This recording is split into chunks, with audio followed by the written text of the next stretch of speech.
السلام عليكم. معكم محمد عبد القادر. النهارده بنصور 15 فدان.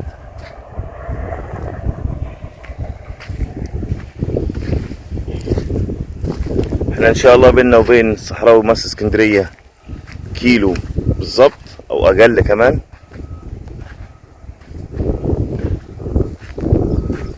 دول 15 فدان مزروعين، 7 فدان سفندي مركت ومتخمس بنخل برحي. دي الفصائل اللي بتطلع من الارض بيزرع بيها ال7 فدان سفندي.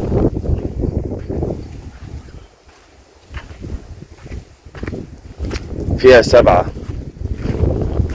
فدان سفندي مركت، فيها 5 فدان مانجا كيت متغطية بنت، فيها 3 فادين بلح برحي. وال3 فادين هي اللي تصرف يعتبر ياخد منها الفصايل وينزل في الارض اللي هي 7 فدان سفندي. فيها طاقة شمسية 30 كيلو.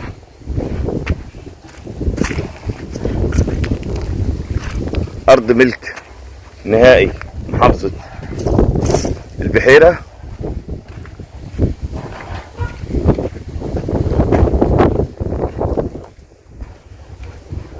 مية كهرباء كل حاجة خاصة بالأرض، مفيش حاجة مشتركة.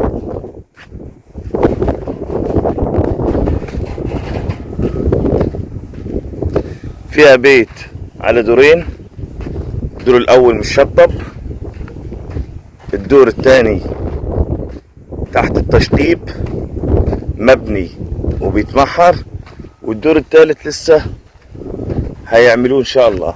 لو انبعت المشتري لو حب يطلع بالدور الثالث يطلع.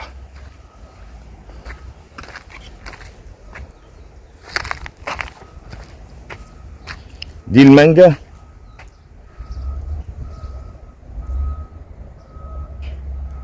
الكيت، 5 فدين مانجا كيت متغطين بالنت كلهم.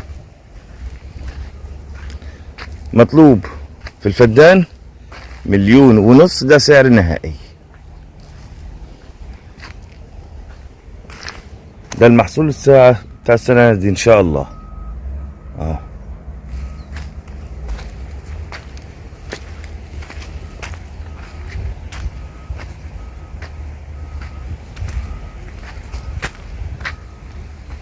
وده طبعا السكن اللي هو الدور الاول والدور الثاني والدور الثالث.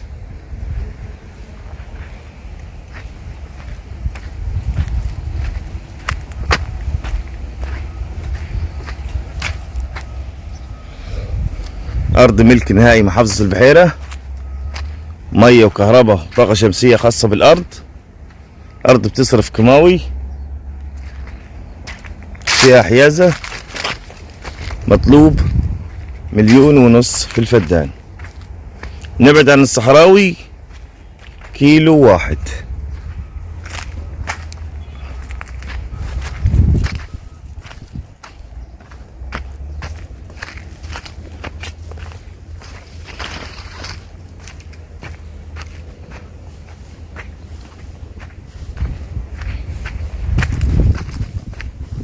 ودي المشاية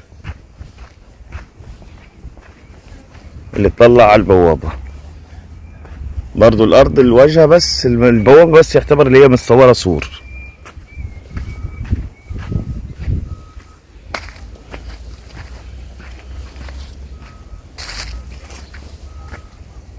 ده ال3 فدين اللي هم مزروعين برحي، عمر كبير وشغال بسم الله ما شاء الله. لو عاوز الارض دي كلها تبقى برحي حوالي 5-6 سنين ان شاء الله تكون الارض كلها برحي. دول 3 فدين. يا رب الفيديو يكون عجبكم، ويا ريت ما تنسوناش باللايكات. طبعا فيها الجرار، فيها المعدات بتاعتها، كل حاجة متاحة في الأرض. ويا رب يوفق الجميع إن شاء الله. وده البيت طبعا اللي هو في الأرض إن شاء الله. الدور الأول متشطب، الدور الثاني يعتبر متمحر، ولو عاوز تطلع بالدور الثالث بتطلع دي مفيش أي مشاكل. يا رب يوفق الجميع إن شاء الله، وكل سنة وأنتم طيبين. شكرا.